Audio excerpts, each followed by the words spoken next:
Hello to another Guna Souls video. This is the second of the day. You can see the dedication and the consistency is getting there. With time, I'm going to bring you guys more content. Thank you very much for the 100 subscribers. We are on 104. I had a brilliant conversation with the brilliant James Rowe about his footballing journey and how he became an interviewer and a writer in the footballing world. Do check that out after this as well. But in this video, I have got the Liverpool taking on Arsenal at the Emirates Stadium Saturday, 2nd of April. For the UK viewers, it's on Sky Sports. That's where you can find this action. Let's get into the preview of this brilliant clash, a classic, and a story which we'll always be telling, a clash that we're all looking forward to. But let's get right into it, people.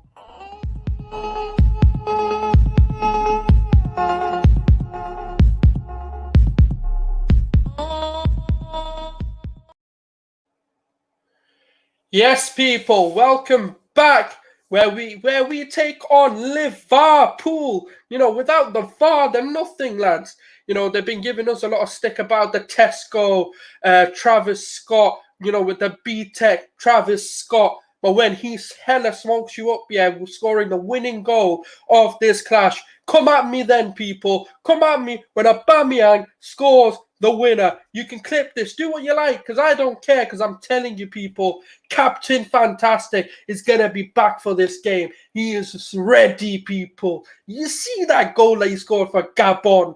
Yeah?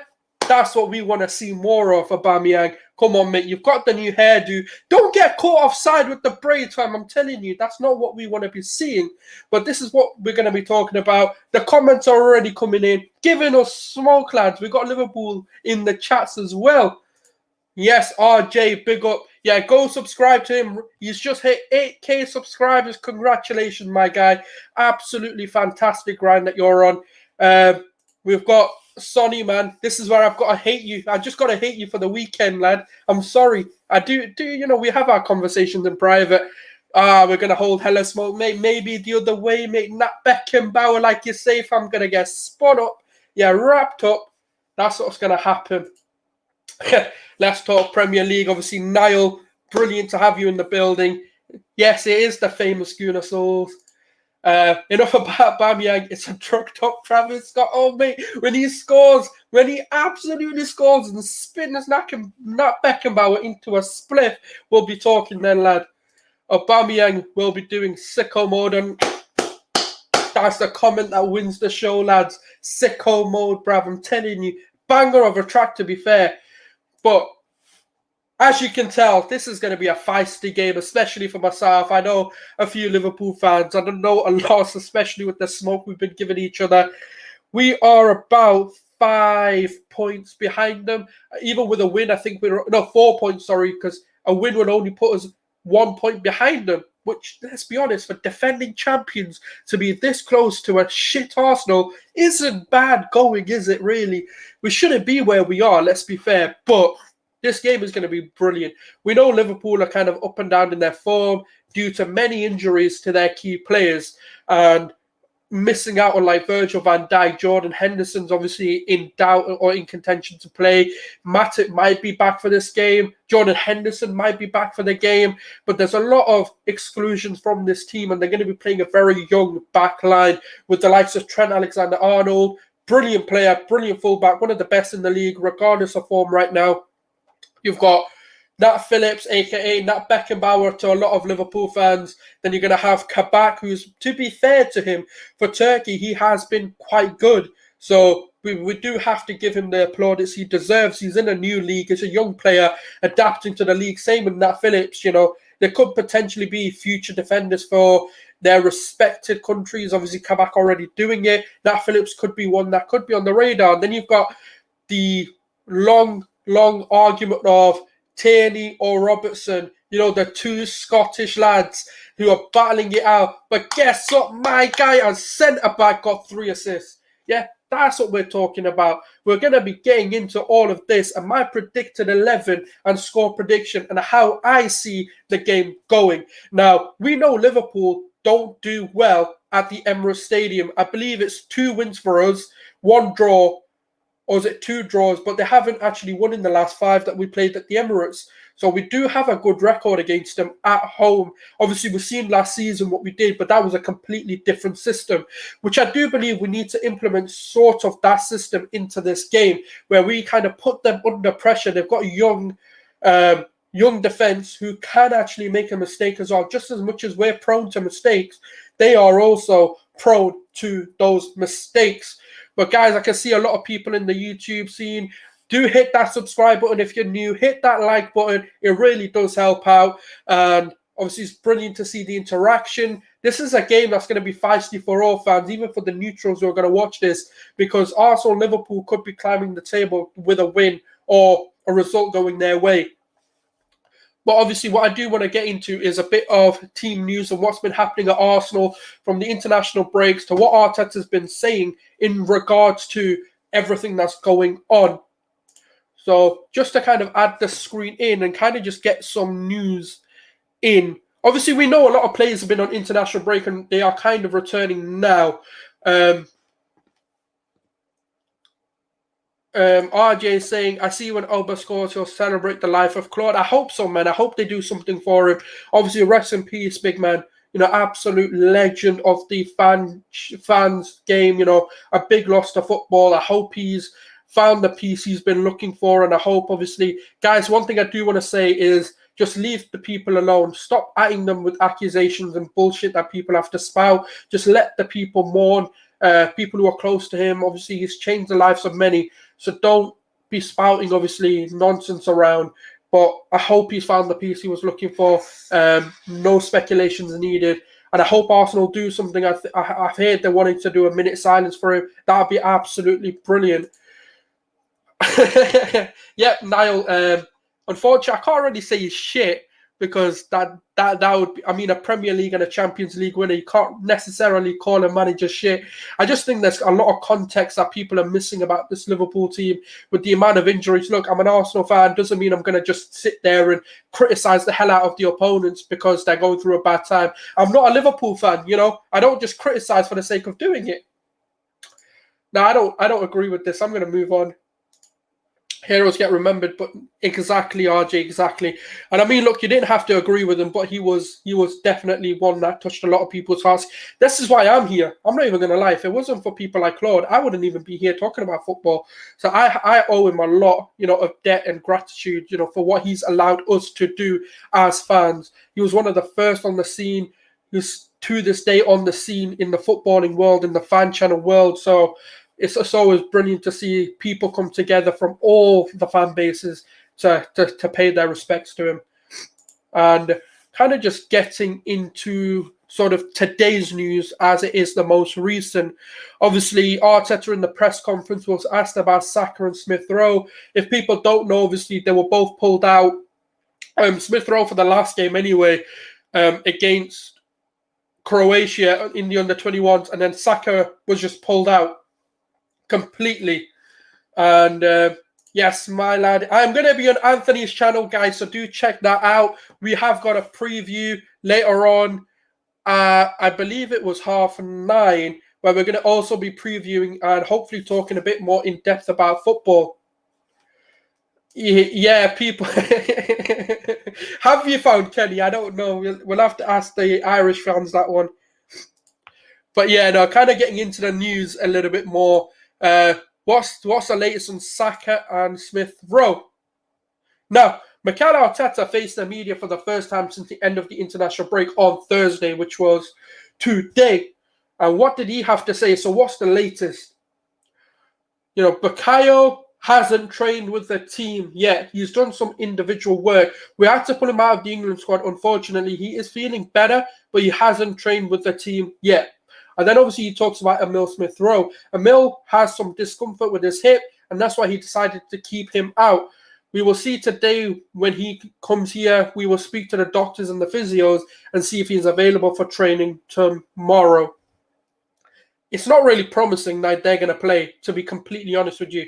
It feels like they're going to be out of this game. They've not trained. They've not really had the opportunity to train with the team. Obviously, even with the international break, they never really integrated in training. These were going to be the few days they had if they were ever going to train together. So I've got very much doubts that Saka and Smith Rowe will feature in this game or even start in this game due to fitness, but also due to kind of everything else that's going on with them. And then obviously we're kind of just getting on to other news. What else was said? He was asked about Aguero. Obviously he kind of laughed it off and saying that, it may happen, it may not happen. He's not really given a definitive answer. Arteta and loanees, he's spoke in depth about all of that and obviously about Liverpool and their sort of struggles, saying that fans of as a coach, you have to look at the positives of what Liverpool are doing. And his response was really good if you guys want to go watch that. Odegaard is the March player of the month. Of course he is.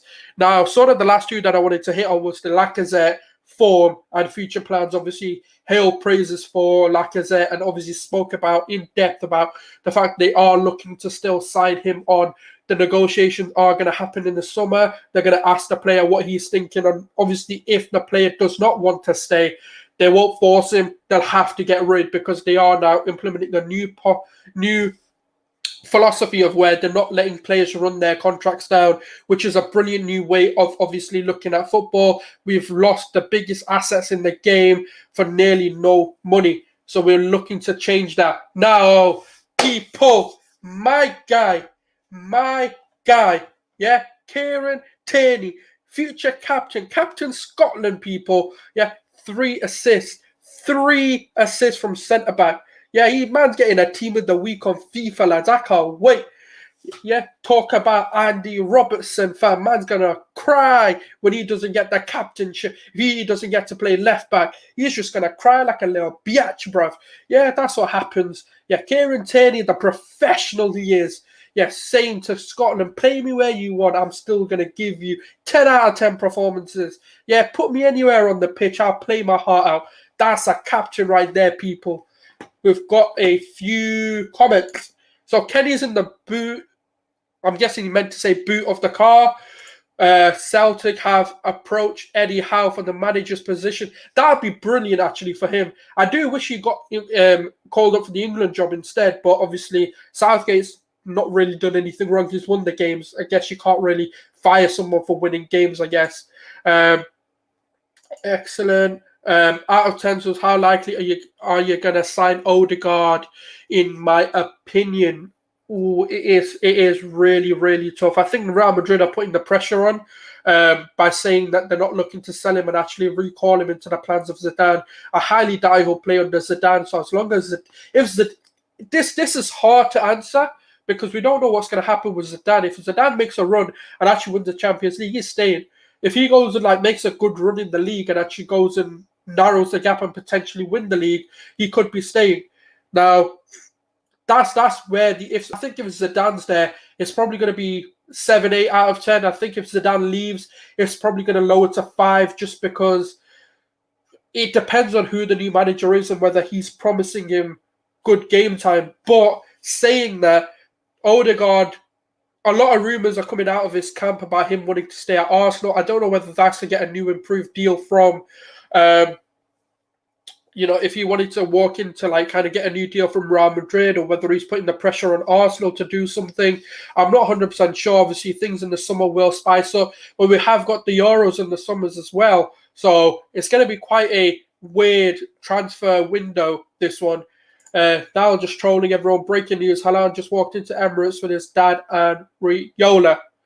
I know why this was said because I said about him coming to Barcelona and that's going to be done. I still believe it. I do think Haaland's going to be a Barcelona player. Juan Laporta will definitely convince him of the footballing journey and the rebuild project at Barcelona like he's done with many other players in the past. So thank you now for the update. He's not coming Emirates. I'm not that deluded. But what I do want to kind of get into is my sort of starting 11. Obviously, guys, in the comments, you can get your sort of predicted 11s and who you would like to see. But there are a few positions that kind of go without say. In goal, it's obviously going to be Runnison. Yeah, I'm gonna put Runnison, but I know they're gonna play Leno. Disappointed in that one. Of course not. Of course not. Obviously, it's gonna be Leno. He's our number one for the now anyway, so we can't really be too upset about that. Right back. This is a tough one because it's between Chambers and Cedric.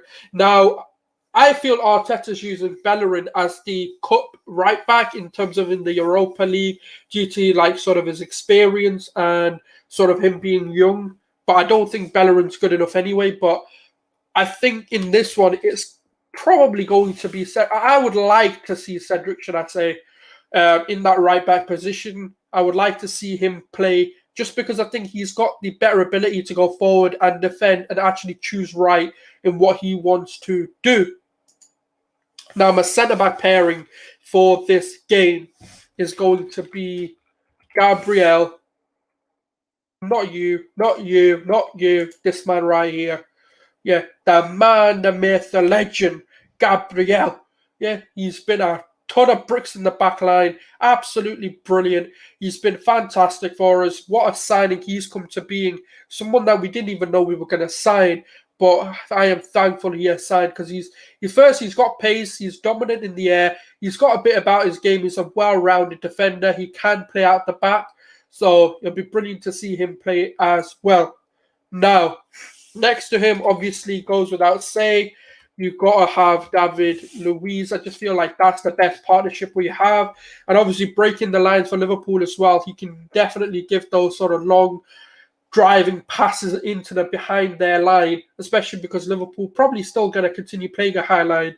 So someone like a Luiz to break out quickly will be brilliant. Left back goes without saying, the best left back in the league in Kieran Tierney. Don't bring me with this bullshit of Robertson being better. I don't want to hear it. We've got Kieran Tierney, people. Yeah, absolutely fantastic. Captain for Arsenal in the future. Should be captain already, to be fair. But it is what it is, in the famous words of the captain. Now, this is where it's going to cause a lot of controversy. But I'm going to go with my gut. I'm going to go with Granit Xhaka and Thomas Partey. People, if you don't know, get to know. Because I feel like this is going to be the best sort of defense midfield partnership that we can have. Obviously, with Granit Xhaka, when Tierney does bomb forward, Granit Xhaka kind of moves into that position there. So he kind of comes into this position and kind of occupies and covers for Tierney whilst he's bombing forward. So that's what Xhaka kind of does brilliantly. He kind of comes into the gaps of the defense when they bomb forward, which is going to be needed in a game like this. This is what Jordan Henderson does for Liverpool when Trent goes forward. Obviously, we've kind of done it for the left back. I don't know why we don't do it with the right back so much, but that's here or there. And I feel like Granit Xhaka is going to be a key part to the way we play. As much as people hate him, you have to give him credit for what he does. And obviously, Thomas Partey goes without saying. He's a brilliant, fantastic midfielder who's got a lot of sort of dominance and presence about him. If he can replicate that performance he did against United at Old Trafford, that's what we want to be seeing more of. And I hope there's no sloppy moments, sloppy free kicks. That's what he needs to cut out of his game. I'm going to go into the number 10 because I feel like this is something which is pretty obvious due to the revelation of ESR. So it's going to be Martin Odergaard, people. Now, Odegaard is just phenomenal. He has been fantastic. And I feel like he's going to be crucial to breaking the lines and helping us win this game.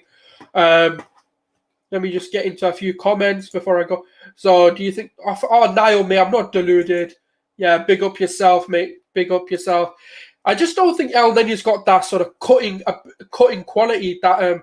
There's certain things that Xhaka brings to the table. As much as people hate on him, you have to look at it from a footballing perspective as well. I do think there are things that Xhaka brings to the table that not a lot of other players bring. And look, people can hate me for this Xhaka thing, but, I have to give him credit where he deserves it. I don't think he's the future. I do think we need to be improving and bringing better quality players in. But for the now, anyway, Xhaka does the job well. that's more why. I do think El Neni could do that job. I think he's more mobile, but he just doesn't have that quality, in my opinion. Big up, Souls. Hope you have a good stream and great stream again this morning. Now, thank you, Bargov. Thank you for the support as well that you guys have been giving. It's been absolutely phenomenal, and obviously James Rowe's interview was absolutely fantastic. One of the best things I've done on YouTube so far. Just fascinated to hear his story and his journey. And obviously I did a show with Niall as well from Let's Talk Premier League. Fascinating stories again, different routes in football. One took a refereeing sort of grassroots management. One was like a football writer and interviewer. So brilliant things coming. There's so many more guests and so much more to come. Your support is going to help bring these guests onto the show to give you a good insight. So I have a question. Why don't you play Partey, ESR, Odegaard, like City, 1 DM, 2 CMs? We can. The unfortunate thing is ESR's kind of injured, hence why we can't do that, even though I would like to see something like that in the future. I feel like it'll be more Partey and Odegaard, and then ESR a bit more advanced. Unfortunately, just ESR picked up a bit of a discomfort in his hip. Man needs some WD-40, fam. Man's that stiff moving around. But yeah, now Odegaard's going to be crucial to the way we approach this game. He's always picking the pockets around the box, more on the right-hand side here. Usually he goes to the left, but obviously this time he's going to be picking up these pockets of spaces and kind of becoming a shadow striker in some senses as well when he's not on the ball, which is obviously brilliant to be seeing because that's kind of what we've been missing. Mikel Arteta learned from Pep, so I think this could work. No, 100%. I think in the future it can work, but I just think right now it's just obviously the players aren't fit enough, and I feel like he needs to continue playing this winning sort of formula that he has. Kind of moving on to the right-hand side, this is where it's a bit difficult because I'm ruling out ESR and Saka. For me, I wouldn't play them just because of the way that their discomforts and injuries, and I feel like they have been sort of burnt out this season. So I wouldn't personally play them. Who I would like to see is Pepe, my man, Nico Rasclar Pepe, fam. Absolutely taking souls and careers this season. Absolutely been brilliant. Now, what he does really well is he occupies these areas here. So rather than making like width runs, this is what happens, right? So Cedric will come here, and occupy this space, dragging centre-backs towards him. And then obviously what happens is Pepe then comes in. So Pepe will make these runs to get the inside forward runs into the box to kind of take a shot. And Cedric overlaps him and comes into this space, just dragging out a lot of the defenders, or even taking a fullback with him because there's an option right there. Then obviously Partey, what Odegaard does really well is he also occupies that, so it overloads the side of the ball, and defenders aren't sure of what to do, which allows Pepe to kind of come in here and take a shot. And then obviously when I reveal who's going to be on the left-hand side, that might give more away to why I want to play this system. Yeah, absolutely, man. It's been an absolutely weird week for Arsenal fans. Obviously, the anniversary of Rocky Rocastle, brilliant footballer, one in their history books for sure. And then obviously Claude as well. And yeah, Erling Haaland. Yeah, we'll see what happens with that, how that develops. On the left-hand side, I'm going to go with who I want rather than who is actually going to play, just because I feel like this man just needs a chance. And that's going to be, if I ever find him, where is he? I'll just type it all in there. Gabriel Martinelli, people. If you don't know, get to know. Because this man is like a unleashed bulldog. He just runs down everyone. But to be fair to him, what I've been seeing recently from the sort of 10-minute cameo at Olympiacos and the cameo that he had against West Ham, he seems more tactically disciplined. He seems to be pressing at the right moments rather than just pressing for the sake of pressing. So I feel like that hard work is needed, and I feel like he does hold his positions really well. He could have actually scored that Lacazette equaliser because he was right behind him. So he's taking up good striking positions in the box as well when those crosses are coming in. Now, in strike, this is difficult because you can only have one Lacazette or Aubameyang. and it's difficult because they both didn't go. Obviously, Aubameyang played a game for Gabon, but Lacazette was here for the entire time. He was here for the whole time, and obviously, it's difficult to pick between the two. So it's gonna be a tricky one who plays here. But for me, just because I feel like it works in the system better, I have to go with Lacazette. You got to have that water, stay hydrated, make health as well. And and I think Lacazette, what he does really well is he kind of becomes a centre forward in here. So they kind of take up the same sort of positions. He's been brilliant. He's been scoring goals as well, to be fair, which is one of the criticisms he's been getting. So it'll always be kind of it'll be good to see. I do think it might be Aubameyang on the left, and then obviously Lacazette staying up front. But I just want to see Martinelli play. I'm getting sick of it. I know. We've got to be patient with it, but I just want to see him play. Now, that is going to be the starting 11 I would like to see, and I feel like it's fairly realistic, I think. So I don't know what changes people would make, what your suggestions of this 11, because I'd be really happy if that lined up. I'd be quite happy with that. I feel like that should definitely get us the win. But how do I see this game going? I feel like it's going to go like how it normally does. Liverpool are going to stay to their style. I think Arteta's going to tell the players for the first sort of 5, 10 or 15 minutes to kind of just play it slow, get into the rhythm of the game, just to calm their nerves down. Obviously, it's the first game back from international break, which obviously usually for a lot of teams, they don't do well. I know City traditionally don't do well after international breaks. Now, that's more due to the fact their entire fucking team goes out in international break. Have you seen their team? Liverpool probably do have a lot of their cores not playing anyway. So they might be lucky in that sense. And